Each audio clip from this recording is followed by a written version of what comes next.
¡Qué miedo! ¡Un bicho! Mátalo, te puede enfermar. No, pobrecito. Huye, bicho, de ese animal. ¿Cuál animal? ¿Por qué dices eso? Porque aunque no lo creas, todos somos bichos. Ciencia, Divulgación, Naturaleza. Investigación. salud, noticias. Zoonosis. De humanos y otros bichos, divulgando el conocimiento sobre el hombre y la naturaleza.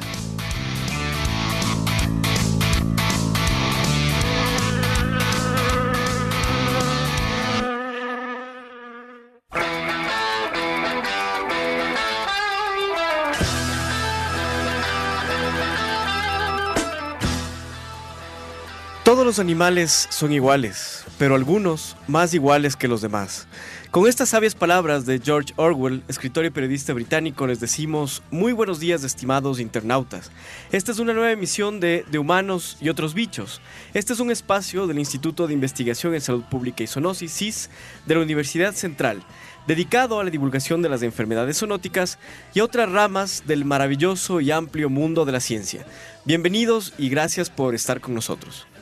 Bienvenidos al programa del día de hoy. Sandra Enríquez, Alfonso Molina, Franklin Baca y los amigos del CIS les acompañaremos de 10 a 11 horas y el reprise los días martes de 15 a 16 horas. Es un gusto entregarles un programa más. Buenos días y bienvenidos internautas. Disfruten nuestro programa.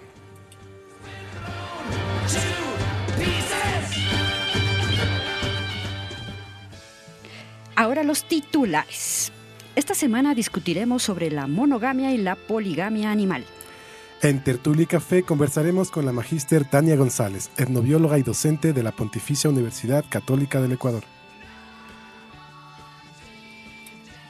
En el segmento La ciencia de la ficción, Alfonso Molina nos hablará sobre la película Volver al futuro. Y en el segmento Alucinaciones entomológicas, Sandra Enríquez nos contará sobre la auténtica clasificación entomológica.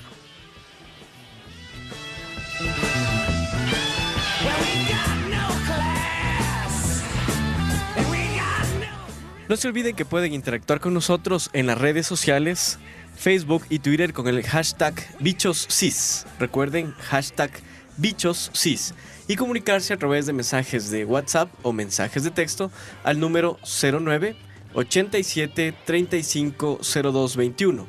Le repetimos, 09 87 35 02 21. Estaremos muy gustosos de compartir al aire los mensajes que escriban a este número de teléfono. Saludos, queremos enviar un especial saludo a los instructores y a los participantes del curso teórico práctico Diagnóstico y Epidemiología de Enfermedades Bacterianas y Parasitarias Emergentes y Reemergentes de Bovinos, que se desarrolla en el CIS desde el 13 de noviembre y que termina hoy. Les deseamos un buen viaje de retorno a todos los participantes nacionales y extranjeros. Saludamos también a Jimena, Verónica, Yoconda, Diego y Paola, que se encuentran participando en la primera Feria de Educación, Ciencia, Investigación, Tecnología, Inclusión y Vinculación Social que se realiza en el hall del Teatro Universitario el día de hoy. Mucha suerte. Suerte y saludos a todos.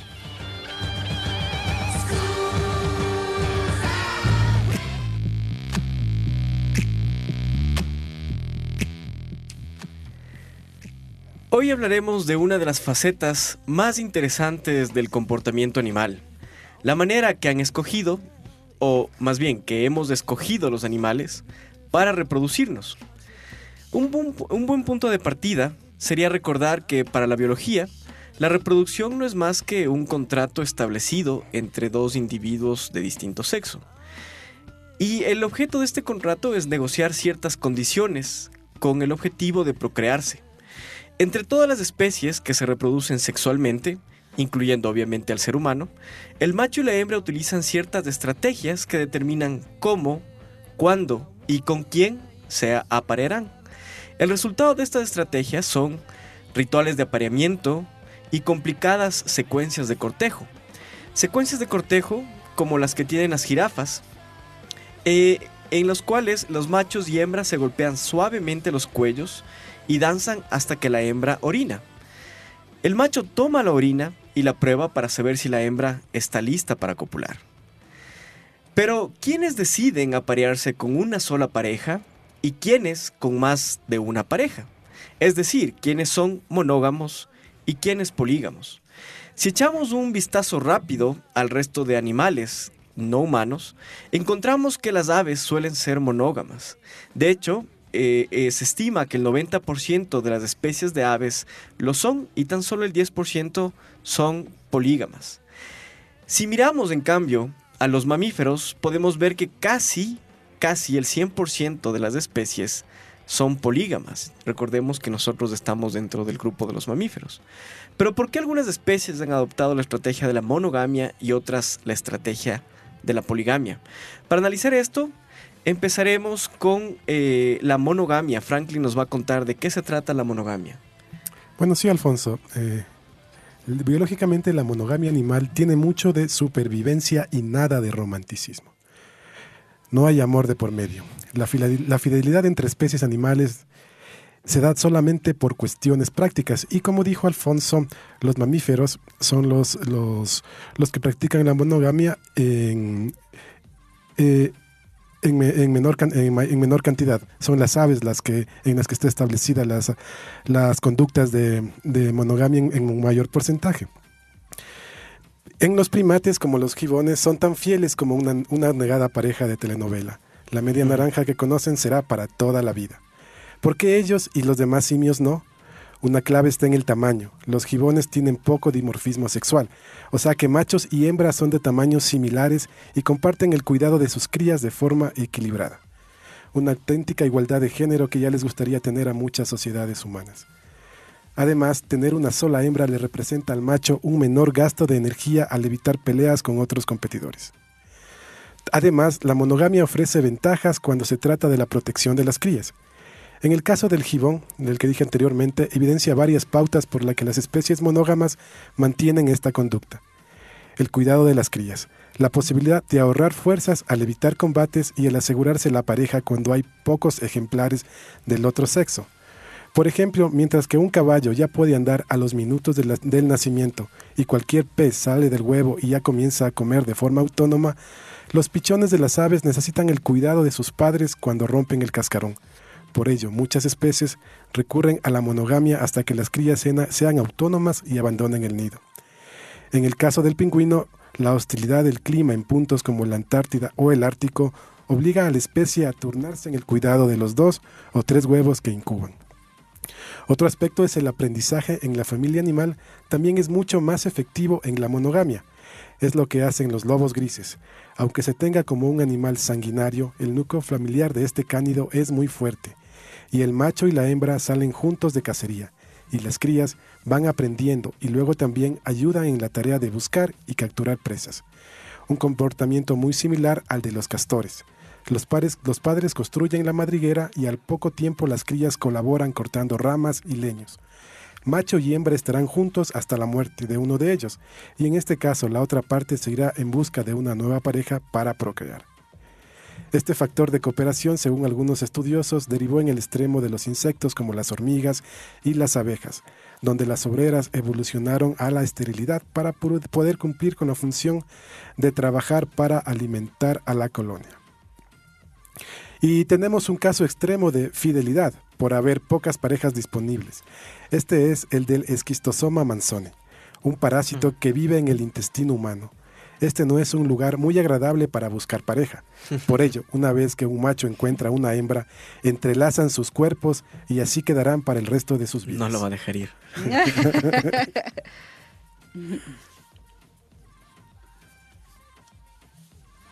Por otro lado, para analizar a la poligamia, debemos diferenciar sus dos versiones.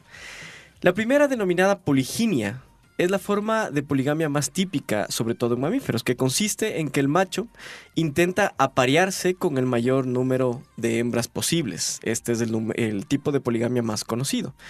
Y la poliandría, que suele estar presente en varias especies de aves y consiste en que la hembra trata de aparearse con el mayor número de machos posibles, a los cuales deja los huevos para que el macho cuide de las crías.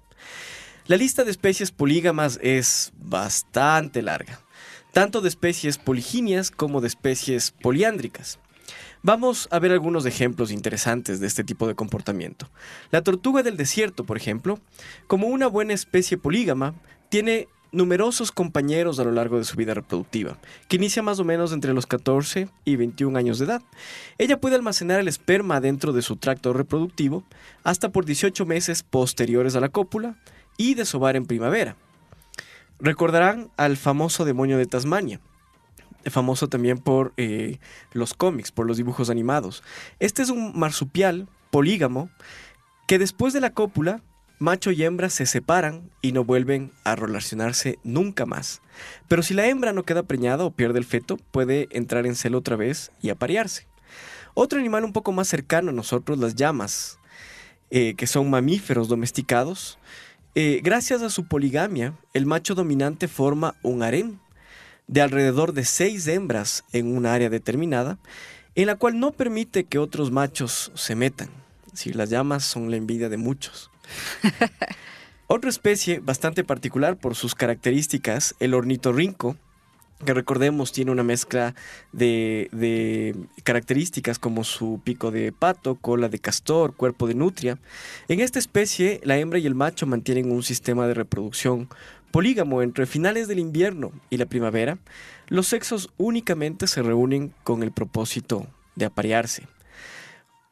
Otro ejemplo bastante típico es el del pavo real. Los pavos reales son polígamos y es normal que formen harenes. Al cortejar, el macho abre la cola para lucirse frente a la hembra. Si acepta, sigue moviendo la cola si la hembra acepta, lo que hace que las plumas se agiten y produzcan un ruido al frotarse. Aquí radica la importancia y la función de la cola, ya que las hembras eligen al macho con la mayor vistosidad y el mayor tamaño de las plumas de la cola. Saliendo de los mamíferos, las boas constrictoras son especies polígamas y los machos son atraídos por las hembras a través de las feromonas que sueltan por el medio de la cloaca. Y por último, el ejemplo más interesante de comportamiento polígamo son los bonobos. Los bonobos son los primates más cercanamente emparentados a los seres humanos después de los chimpancés. Es decir, podríamos decir que son nuestros primos lejanos vivos. Los bonobos presentan bajos niveles de agresión debido, entre otras razones, a que tienen un particular comportamiento sexual. Los bonobos no forman relaciones estables con parejas individuales. Tampoco parecen discriminar en sus comportamientos sexuales según género o edad. Por ejemplo, los bonobos, cuando encuentran una nueva fuente de comida o lugar de alimentación, la excitación general del grupo suele desembocar en una actividad sexual en grupo, presumiblemente descargando la tensión de los participantes, permitiendo una alimentación pacífica, es decir, primero se contentan y luego se alimentan. En los bonobos, el sexo cumple un papel muy importante en el apaciguamiento y la resolución de conflictos, en las relaciones afectivas, en el estatus social y, como dijimos, en la reducción del estrés. Esta especie resuelve la mayoría de conflictos a través de la actividad sexual. Como mencionó el famoso primatólogo Frans de Waal, los chimpancés, que son nuestros parientes vivos más cercanos, utilizan la violencia para conseguir sexo, mientras que los bonobos utilizan el sexo para evitar la violencia. Tristemente, los seres humanos hemos optado por parecernos un poco más evolutivamente, ¿no? Hemos optado por parecernos más a los chimpancés y no a los bonobos.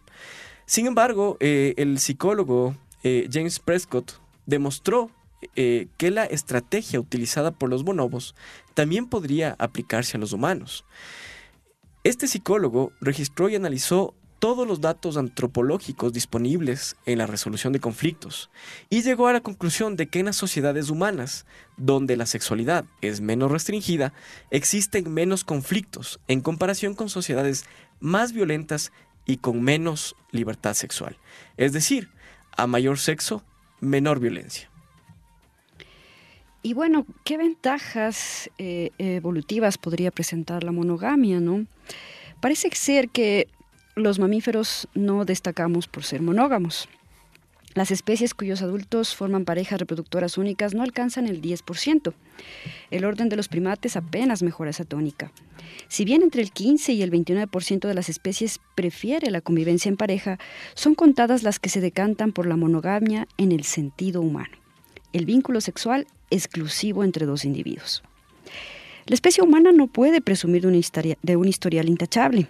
Las personas tienen aventuras, se divorcian y en algunas culturas contraen matrimonio con varias parejas a la vez. De hecho, la poligamia se presenta en numerosas sociedades del planeta, pero incluso allí donde se permite, representa una opción minoritaria. La mayoría de las sociedades humanas se organizan sobre la premisa de que gran parte de sus integrantes establecen lazos duraderos y exclusivos con su pareja, y la monogamia parece haber hecho mucho bien a nuestra especie. Las uniones de pareja constituyen una adaptación fundamental que surgió en un remoto antepasado y se convirtió en un elemento central de los sistemas sociales humanos y de nuestro éxito evolutivo. Este tipo de vínculo nos confiere una gran ventaja respecto a otras especies, asegura el científico francés de la Universidad de Montreal. Pero, ¿qué sucede en realidad, no? Desde la antigüedad? Si echamos un vistazo a las sociedades entre 1960 y 1980, descubriremos casi que 850 sociedades practicaban la poligamia, según el Atlas Etnográfico compilado por el antropólogo George Murdoch, y que analizaba las costumbres y prácticas de casi 1.200 sociedades. Wow. Pues sí, ¿no? Bueno, es decir, según ellos, que todo parece indicar que la poligamia se halla codificada en nuestros genes. Los genetistas que estudian la variación genética en poblaciones de China, Francia, África y el Pacífico Sur descubrieron que las hembras transmitían más variedad genética a sus retoños que los varones, lo que sugería que había más hembras que varones que conseguían criar con éxito. Esto se corresponde con un marcador típico de la poligamia. Los ricos copulan mucho con mujeres distintas. Los pobres se reproducen poco o nada. La poligamia no es frecuente en sociedades donde los recursos son escasos, porque los hombres no pueden mantener a múltiples mujeres, y si la mayoría de los hombres son pobres, las mujeres no tienen ningún incentivo para convertirse en la segunda esposa de un hombre en lugar de la primera de otro. De hecho, en la mayoría de las sociedades estudiadas, la poligamia favorece a la mujer. Al ser sociedades patriarcales, donde los hijos varones llevan la sucesión y heredan la propiedad familiar, en las sociedades polígamas, una mujer tiene la oportunidad de emparejarse por encima de su posición social, es decir, hombres con los suficientes recursos como para mantener a varias mujeres y a la prole, tal y como lo ha señalado mordazmente la antropóloga Laura Betzig. ¿Qué mujer no preferiría ser la tercera esposa de John Kennedy que la primera de Pepe Pérez? Bueno, la razón más probable es que los hombres, dice que la poligamia ha ido desapareciendo en los últimos años en Europa, en primer lugar, y luego progresivamente en el resto del mundo, bajo la presión de la expansión colonial europea. Y pues no ha sido precisamente porque las mujeres se opusieran a ella, tal como lo explica Eduardo Porter. La razón más probable es que los hombres comenzaran a oponerse a ella. Una teoría postula que el desarrollo económico fomentó la monogamia al transformar los objetivos reproductores de los hombres ricos. En las sociedades menos desarrolladas, donde la riqueza es casi toda heredada, no tenía sentido invertir en educar a los hijos. El propósito del apareamiento era tener los más hijos posibles para maximizar las probabilidades de que los genes de un hombre sobrevivieran a la siguiente generación, para lo cual también había que maximizar el número de parejas sin tener en cuenta su calidad. En cuanto el objetivo de los hombres pasó de tener muchos hijos a tener pocos, pero con una educación mayor, educar a las madres para que los criaran se convirtió en una inversión útil. Este cambio de prioridades también transformó la economía del mercado al aumentar el precio de las mujeres de mayor escala social, con lo que la poligamia se hizo menos asequible. Otra hipótesis es que la monogamia fomenta la paz social, pues no exige que los pobres se queden sin mujeres, porque las acaparan los ricos. Las sociedades monógamas están más pobladas, son menos corruptas, menos propensas a utilizar la pena de muerte y más ricas que las polígamas. Otra cosa, claro está, es que los ricos o populares continúan teniendo posibilidad de plantar su semilla en muchas mujeres, aunque estén casadas. Pero el otro miembro... casados. O casados también. Pero el otro miembro de la unión monógama no es consciente de ello, por lo general, y la paz social se mantiene igualmente. Es decir, que los seres humanos biológicamente seríamos polígamos. Ese es nuestro comportamiento escrito en nuestros genes. Pero culturalmente hemos aprendido que es mucho más beneficioso para nosotros individualmente, como pareja y como sociedades, vivir en monogamia, ¿no es cierto? Tener una sola pareja. Claro, así los hijos estarían educados de mejor forma. Y las mujeres también, ¿no? O sea, la inversión de recursos, todo tiene también que relacionarse con la economía, sí, ¿no? Al final todo se trata de recursos, ¿no? Sí, cultura, economía. Si es que fuera como tú mencionaste anteriormente, Bill Gates tendría muchísimas mujeres y... muchos hijos. Y Pepe Pérez seguramente no tendría ninguna. Ni una. Así que bueno, somos, aunque biológicamente polígamos, culturalmente somos monógamos, ¿no? Aunque muchos quieran pensar lo contrario. Sí.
La movida canción que acabamos de escuchar es I Bet You Look Good in the Dance Floor de Arctic Monkeys.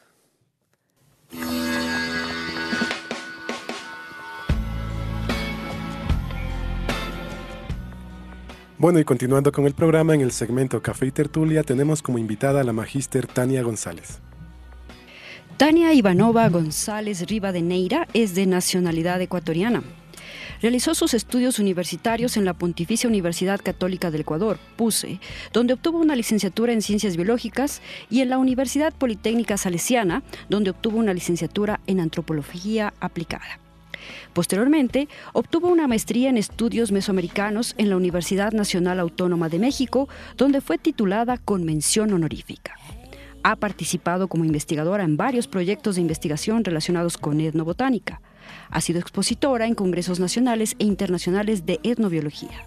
Es miembro de la Sociedad Internacional de Filosofía, Historia y Estudios Sociales de la Biología, de la Red Temática sobre Patrimonio Cultural del CONACYT de México, también de la Sociedad Ecuatoriana de Etnobiología y de la Sociedad Latinoamericana de Etnobiología. Tiene varias publicaciones sobre temas como la etnobiología y la seguridad alimentaria y un manual para la implementación de veeduría sobre derechos humanos. Fue docente de la materia optativa de etnobiología, teoría y métodos y prácticas en la Pontificia Universidad Católica. pues teniendo amplia experiencia con su poca edad en el tema de etnobiología. Pues bienvenida, Tania, es un gusto tenerte aquí.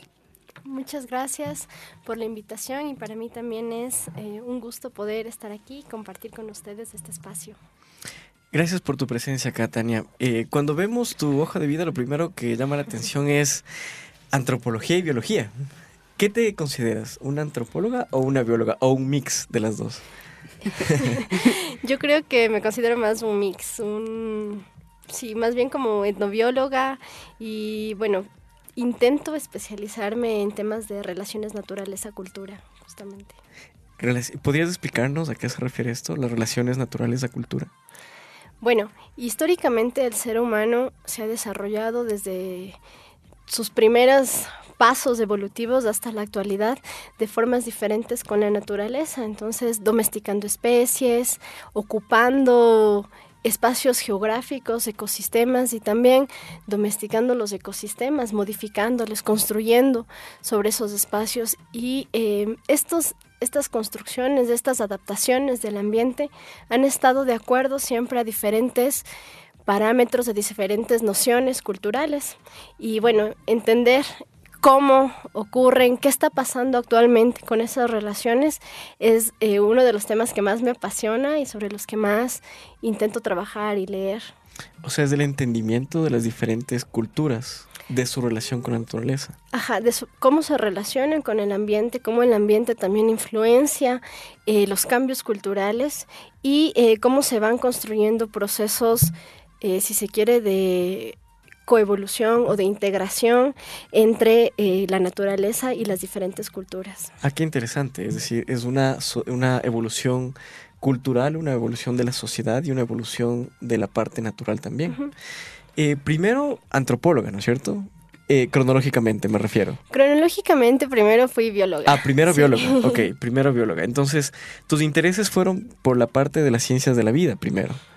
Así es, la verdad es que yo desde que me acuerdo quería ser bióloga y cuando entré a estudiar biología quería ser taxónoma vegetal. Vaya, o sea, recordemos a nuestros oyentes, la taxonomía es la ciencia que pone nombres, ¿no es cierto? Sí, la ciencia que clasifica, describe y nombra en mi caso quería ser de plantas, ajá, principalmente. Sí.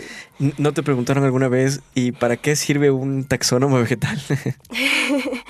Pues yo creo que nunca llegué a ser taxónoma, ni llegaré, pero sí me llamaba mucho la atención cómo nosotros ordenamos el mundo natural, cómo es que describimos una especie y en ese entonces me llamaba mucho la atención el conocer las estructuras vegetales, cómo se desarrollaron, para qué sirven para la planta y cómo nombrar esas partes que parecen que ni existen, pueden llevarnos a clasificar el mundo. Ok, entonces luego te dirigiste un poco a la etnobiología, a la etnobotánica. ¿Por qué ese cambio de rumbo de tu primer interés, que era la taxonomía, a la etnobiología? La verdad es que cuando empecé a estudiar biología me gustaba mucho y en especial me gustaba mucho la botánica, pero sentía que como yo la percibía siendo estudiante era desconectada de una realidad humana. Entonces ahí surgió el interés de estudiar antropología y empecé a estudiar antropología y no sabía mientras estudiabas biología. Sí, vaya, sí. Vaya, un esfuerzo, wow. Me imagino que debe haber sido un esfuerzo notable, ¿no? Sí, pues fue difícil, la verdad, fue bastante duro, pero en ese momento no sabía cómo se conectaban las dos carreras, la verdad. Simplemente te estabas dejando llevar por tu interés, ¿no es cierto? Por tu pasión, sí, por las dos ramas. Sí.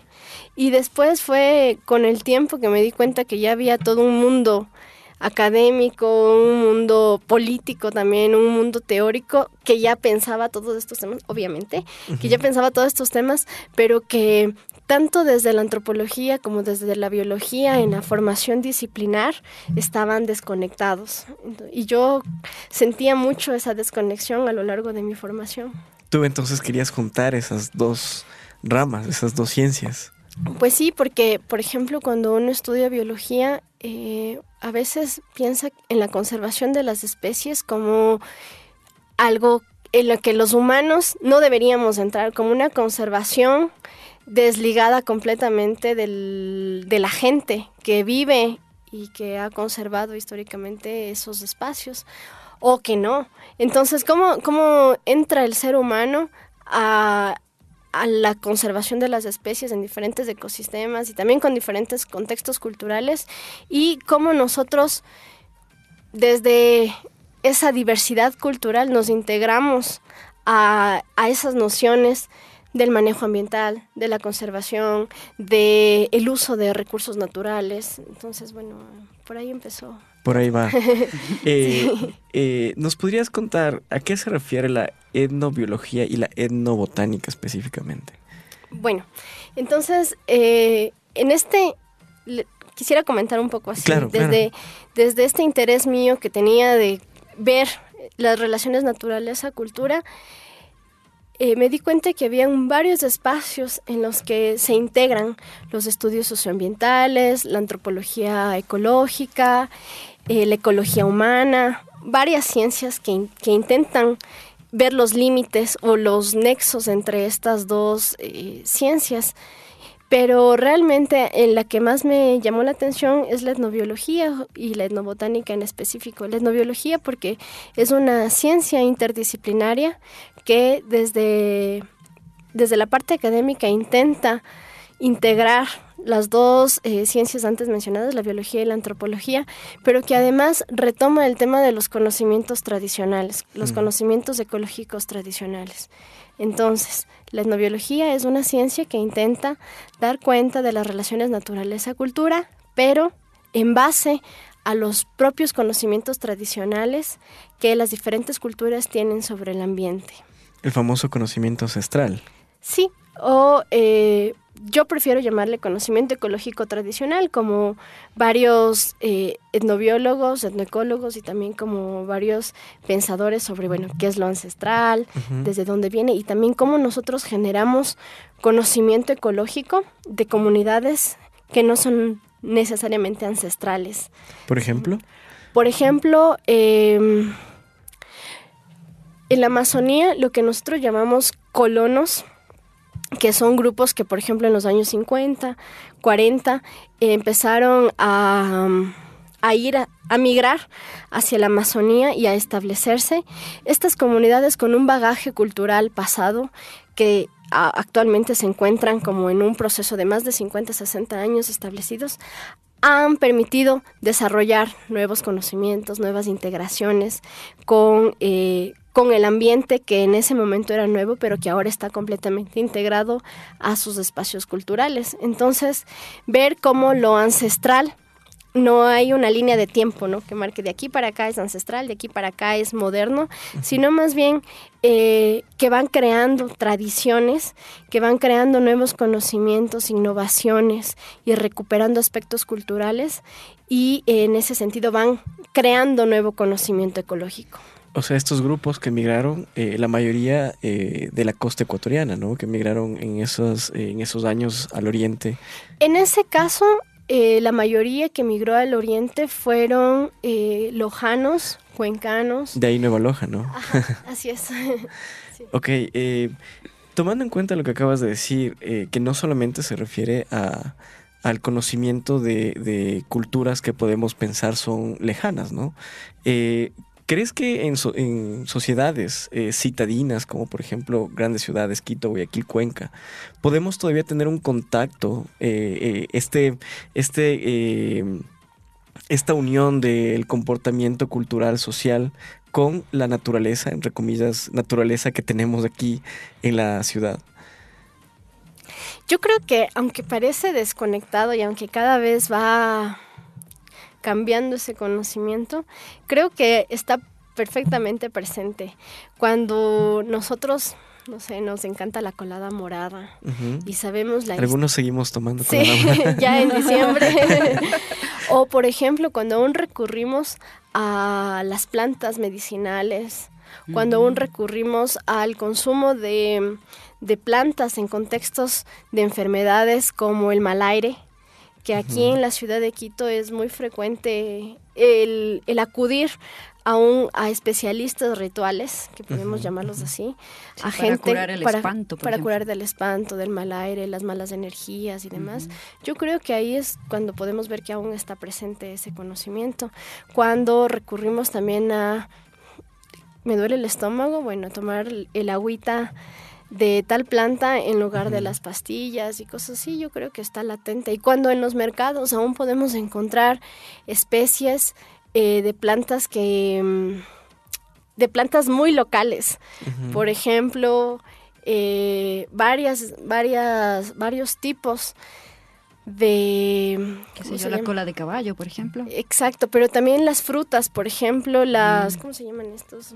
El chamburo, varias especies que son de aquí, de la sierra del Ecuador, y que tradicionalmente se ha consumido aquí en la ciudad de Quito, y yo creo que muchos quiteños tenemos preferencias por esas especies. Sí, seguro. O sea, no estamos entonces nosotros alejados de esta comunicación con la naturaleza, ¿no es cierto? No, y yo creo que también si uno va a las periferias de Quito, podemos ver cómo aún se siguen sembrando aquí en la misma ciudad. Hay muchos huertos, la gente, incluso fui recién hacia la parte sur de Quito y vi un cultivo de quinoa, que yo dije, o sea, en Quito, un cultivo de quinoa y con varias especies de plantas útiles y así, como un huerto tradicional, pero que aún se integra o se va integrando a los espacios urbanos. Qué interesante, qué interesante. Tú hiciste tu maestría en México, ¿no? ¿Cómo fue tu experiencia profesional, la parte de la formación y también tu experiencia personal en aquel tiempo? Pues yo creo que la parte profesional fue un cambio completamente radical y muy positivo, porque yo estudié una maestría que si bien es escolarizada y está como en uno de los rankings de nivel internacional, fue una experiencia de reaprender todo. Entonces, de sentarme a leer muchísimo y también de empezar a ser la propia gestora de mi conocimiento. Entonces, si bien tuve la guía de los asesores, de mi asesor, de mis lectores de tesis, pero sí fue un proceso de redescubrirme como estudiante y de empezar a trabajar sobre las líneas que a mí más me llamaban la atención, como algo muy solitario y de realmente autodisciplina. Entonces creo que en ese sentido la formación universitaria que yo tenía era así como la imagen del profesor, la imagen del tutor, que se rompió un poco y que me gustó porque así pude descubrir como hacia dónde quiero ir. Fue un poco más dinámica entonces Sí. tu formación en la maestría. Hiciste como tesis de tu posgrado un análisis del sistema de alimentación de la comunidad, a ver si es que lo pronuncio bien, purépecha, ¿no? Sí. Sí, y además tuviste que estudiar la lengua purépecha, ¿sí? Para entender esta etnia michoacana de México. ¿Cómo fue esa experiencia de aprender una lengua que para nosotros, me imagino, es muy, muy lejana? Bueno, fue difícil en principio. Y yo no hablo purépecha, pero sí aprendí varias cosas para poder acceder a un gran bagaje de conocimientos que tenía la gente.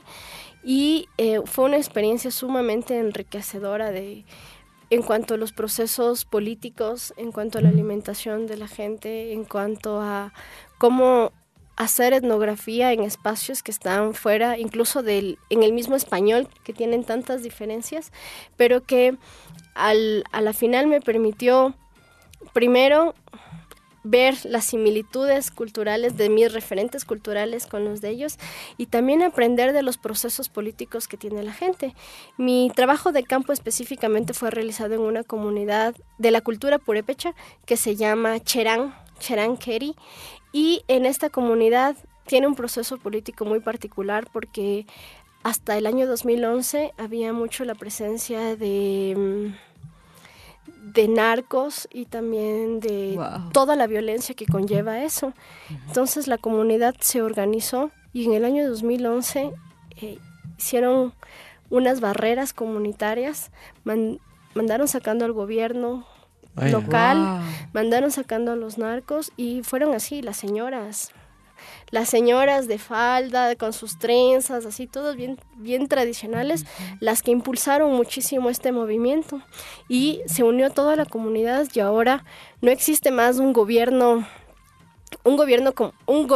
local así escogido Ujú. como políticamente nosotros conocemos, sino que se rige a través de un consejo de ancianos de 12 personas y está organizado la justicia, la política, la administración, el cuidado de la naturaleza, está delegado a la propia gente y a través de consejos. Entonces yo trabajé con el Consejo de Bienes Comunales, que es el que se encarga de cuidar los bosques, de cuidar que por dónde van las carreteras, que no se casen animales, ¿no?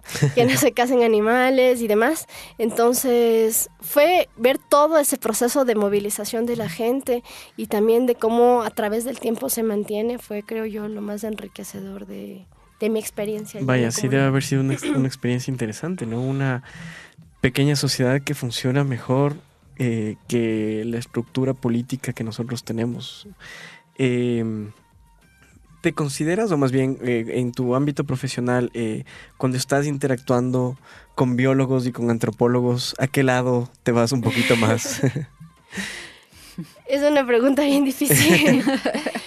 Yo creo que un poco más a la antropología. Sí, porque, bueno, la maestría que hice, que se llama Estudios Mesoamericanos, tiene mucho que ver con la antropología, con la historia y con la arqueología. Entonces yo creo que me inclino un poco más hacia esa línea, porque si bien no deslegitimo para nada las ciencias biológicas, la metodología de las ciencias biológicas, creo que es más urgente una visión social de los problemas ambientales que viceversa. Wow. Esa sería la frase de esta conversación. Wow. Necesitamos tal vez eso, ¿no? Una visión un poco más social de la parte ambiental, de la naturaleza. Qué interesante. ¿Tú crees que influiría la etnobotánica en la seguridad alimentaria de los pueblos indígenas? Completamente.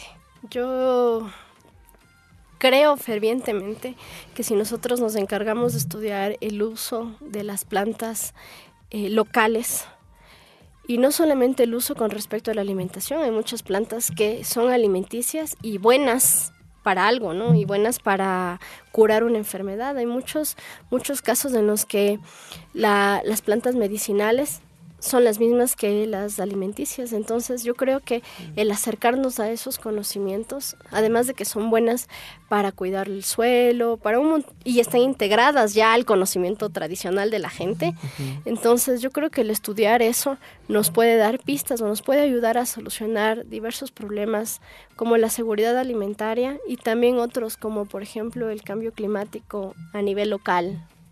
Vaya, entonces tenemos que regresar a ver un poco hacia atrás, ¿no? A lo que hicieron nuestros ancestros.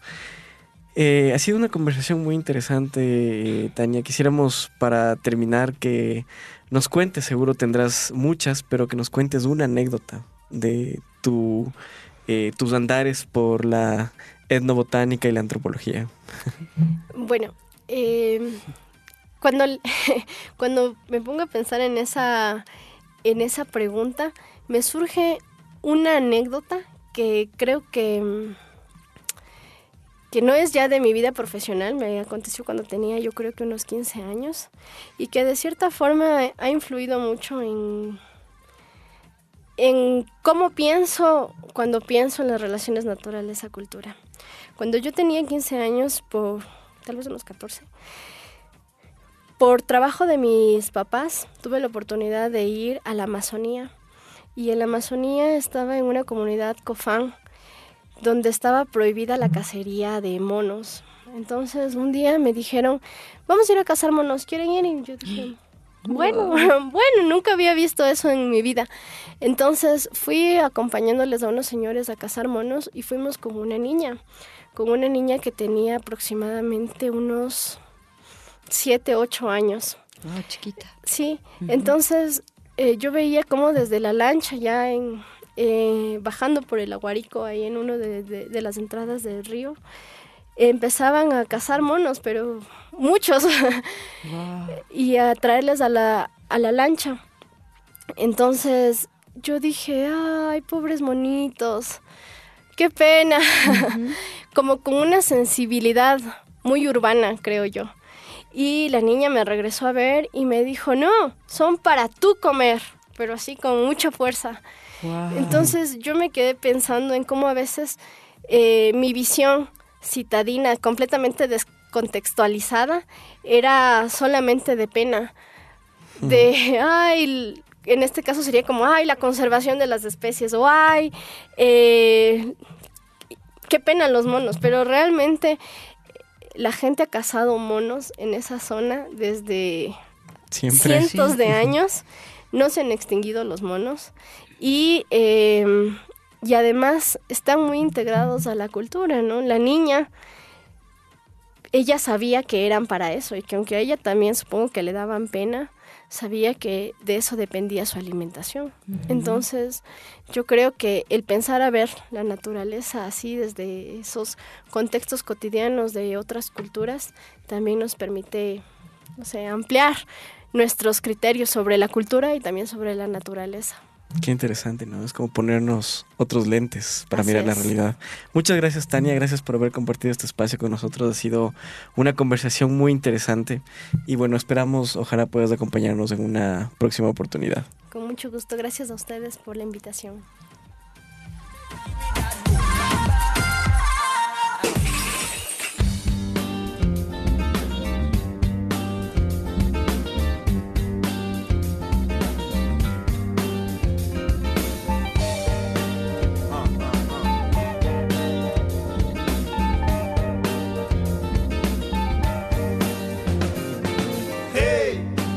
Esto se llama lero lero, te quito papá, te eriza los nervios, te pone a tripear, te pone a tripear. Hey, esto se llama lero lero, te quito papá, te eriza los nervios, te pone a tripear. Te pone a tripear.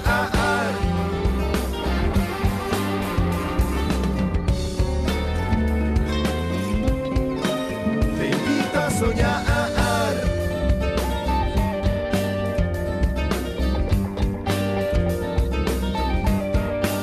Respira hondo y pedalea.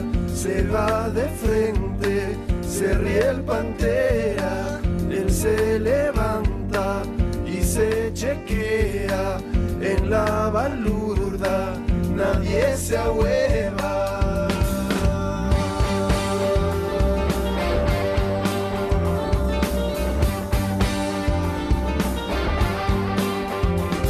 Lero, lero, creo que aquí me voy a quedar hasta las 15, mami. Yo te voy a vacilar, voy a bailar con María Cristina, de Yadire y Lola. Dile que se espere un ratito a Carola. Nunca preguntes a dónde voy, de dónde vengo, si vendré mañana. Si no te gusta, para todo bien. Tú no me gusta tu ñaña. Bailando me voy a quedar, gozando me voy a quedar, quemando gin te voy a enamorar. Tú no me llames, yo te voy a llamar. Yo solo digo lo que siento y veo. Pa' servir usted soy pana del Mateo. A Guardarraya representaré. Pana, si estás triste yo te arrullaré. Yo te arrullaré, yo te arrullaré. Ojos de cristal, ay como yo te amé. Yo te arrullaré, yo te arrullaré. Ay muchacha triste, qué linda te ves. Yo te arrullaré, yo te arrullaré. Acércate un poquito que te quiero ver. Yo te arrullaré, yo te arrullaré. Acabamos de escuchar la canción Lero Lero de la banda ecuatoriana Guardarraya.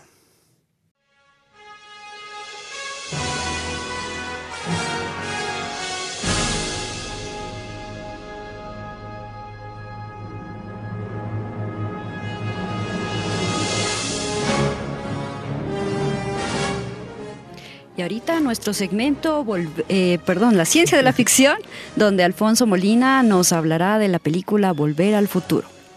Bueno, como escucharon de fondo, esa canción que seguro nos trae muchos recuerdos es de la saga de películas Volver al Futuro. Esta saga de películas que se hizo famosa en los años 80. Recordemos entonces primero el argumento de esta muy interesante saga de películas de ficción. Un disparatado científico llamado Emmett Brown logra construir una máquina del tiempo. Cuando su joven amigo Marty McFly le ayuda a documentar el primer experimento de su nuevo hallazgo, se ve obligado a escapar en la máquina que le transporta en el tiempo hasta 1955. Tras un pequeño accidente que puede alterar el continuo espacio-tiempo, deberá asegurarse de que sus padres se enamoran antes de regresar al futuro, en ese entonces 1985. Esta película revolvió la imaginación de 2 generaciones y además le puso cierta agenda a la tecnología, desde el famoso hoverboard hasta los zapatos deportivos. Recordemos, el hoverboard es esta patineta que está suspendida en el aire que aparece en la película. Y aunque en esos campos, en algunos campos de la tecnología hemos avanzado, la pregunta más importante sigue sin respuesta. ¿Podemos realmente volver al futuro e ir al pasado? ¿Qué es lo que nos puede decir la ciencia? ¿Qué implica volver al futuro? Volver al futuro no solamente es ir al futuro, sino que en realidad implica viajar al pasado y desde ahí ir al futuro. El problema es que, al menos hasta donde llegan los conocimientos actuales de la física, los 2 viajes no se podrían hacer en la misma máquina del tiempo, como ocurre en la saga. Los principios teóricos que permitirían ir al pasado no son los mismos que actuarían en un posible viaje al futuro. Es decir, ir al pasado no es lo mismo que viajar en el tiempo. De hecho, algunos seres humanos ya han viajado al futuro y la física detrás de esos viajes se comprende bien y es generalmente aceptada por la comunidad científica. En cambio, no todos los científicos admiten que sea realmente posible viajar al pasado. Pero vamos con calma. Desde la teoría de la relatividad de Albert Einstein tenemos claro que el tiempo no es uniforme en todo el universo, ¿no es cierto? De ahí lo relativo. Por el contrario, pasa más rápido en algunos lugares y para algunos cuerpos. Eso depende de 2 variables, el campo gravitacional en el cual el objeto está y la velocidad a la que esté viajando. Aunque suenan conceptos puramente físicos, si un cuerpo A está orientado a una gravedad más fuerte que otro cuerpo B, el tiempo para el objeto A, para el cuerpo A, pasa más lento que para el cuerpo B. De ahí viene la relatividad. Entre más masa tiene un cuerpo celeste, por ejemplo, ejerce una mayor fuerza de gravedad, por lo que un planeta pequeño ejerce menos gravedad que uno más grande. Y un hoyo negro ejerce más gravedad que cualquier otro cuerpo celeste, que cualquier otro planeta, pues es el más masivo de todos. Así, entre más masivo sea un cuerpo, más lento pasa el tiempo allí. De hecho, esto es lo que hizo la Universidad de Colorado, que tuvo que inventarse un reloj denominado atómico que mide el tiempo de una manera mucho más precisa, pues hay ínfimas diferencias en la velocidad del tiempo aún en diferentes lugares dentro de la Tierra, que hacen conocer la hora que hacen que conocer la hora exacta sea una tarea mucho más difícil. La otra forma en la que podríamos viajar en el tiempo sería viajando a velocidades cercanas a la luz. Si hiciéramos un tren que nos permitiera hacerlo, es decir, viajar a la velocidad de la luz, el tiempo pasaría más lento para nosotros que para quienes están afuera del tren. Es decir, si estamos en un tren que va a la velocidad de la luz, nosotros envejeceríamos más lento que los que están fuera del tren. Un ejemplo explicado por Stephen Hawking propone que hay un límite de velocidad cósmico que son 299.8 millones de metros por segundo, que es la velocidad de la luz. Si un tren viajara a esta velocidad y un pasajero se levantara a dar un paseo dentro del tren, en la misma dirección en la que está viajando el tren, su velocidad sería superior a la de la luz, lo que viola ese límite de velocidad. Las leyes de la naturaleza evitan esa posibilidad al hacer que el tiempo a bordo del tren sea mucho más lento, es decir, no se va a poder pasar la velocidad de la luz. Como la velocidad es una media de la distancia recorrida en un periodo de tiempo, nuevamente esto suena un poco a concepto de pura física, hay 2 formas de reducir: recorriendo menos distancia en el mismo tiempo o recorriendo la misma distancia en más tiempo. Esto es lo que ocurre cuando el tiempo es mucho más lento. En efecto, es conocido este fenómeno como la dilación del tiempo. Es lo que hacen, por ejemplo, los astronautas que salen de nuestro planeta y viajan hacia el futuro. Pero nada es para despeinarse. El cosmonauta ruso Sergei Krikalev tiene el récord de haber sido el humano que más ha viajado al futuro. ¿Saben cuánto fue? 20 milésimas de segundo. ¡Wow! Y eso le tomó aproximadamente 803 días en el espacio a bordo de las estaciones especiales, Mir y la Estación Espacial Internacional, que se movían a velocidades que superaban los 7.600 metros por segundo. ¡Wow! El problema de esta escala de tiempo y espacio se pone de manifiesto en un asunto importante. Viajar en el tiempo es teóricamente posible y por lo tanto se han ido las aproximaciones científicas, pero no contamos con las soluciones técnicas requeridas para eso. Hoy no se sabe, por ejemplo, cómo construir un vehículo viable que le permita llegar a un ser humano a la velocidad de la luz, y menos que lo haga de modo que el pasajero sobreviva, como es lo que propone la saga de películas, ¿no es cierto? A bordo de la máquina construida por Emmett Brown, avanzan a una velocidad que se supone es más rápida que la velocidad de la luz para poder romper ese continuo espacio-tiempo. En una siguiente entrega de Ciencia de la Ficción hablaremos, en cambio, de la viabilidad de viajar al pasado, como muchos autores de ciencia ficción ya han escrito. Muchas gracias.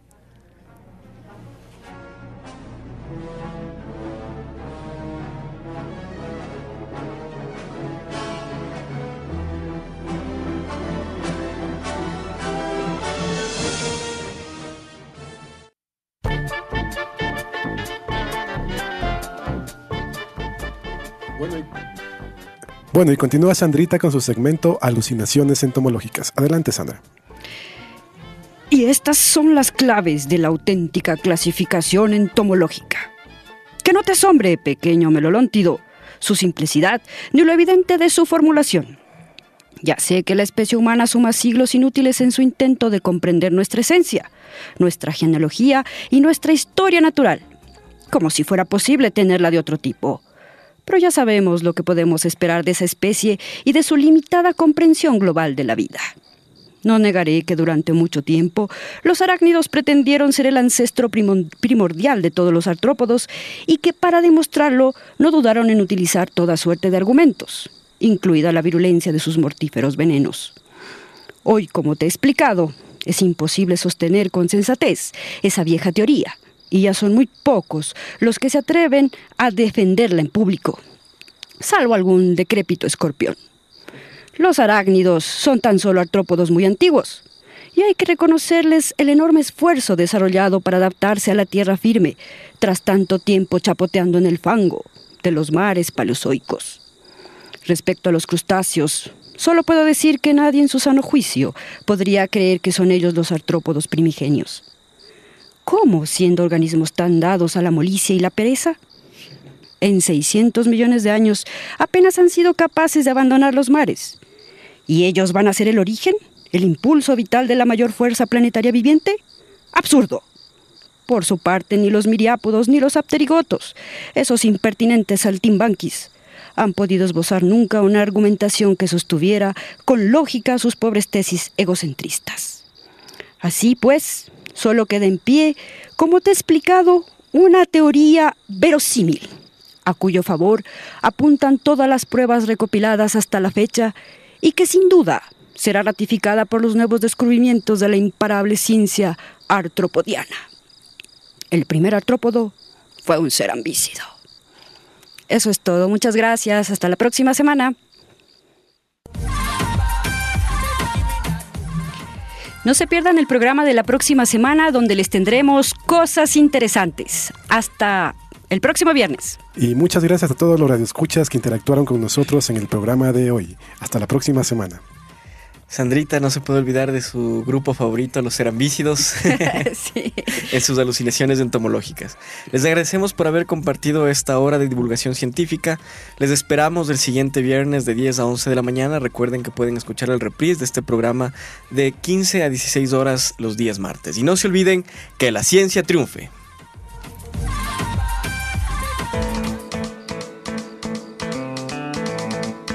Esto fue De Humanos y Otros Bichos.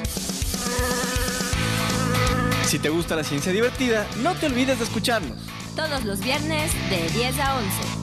Una producción de Radio Universitaria Online de la Universidad Central del Ecuador.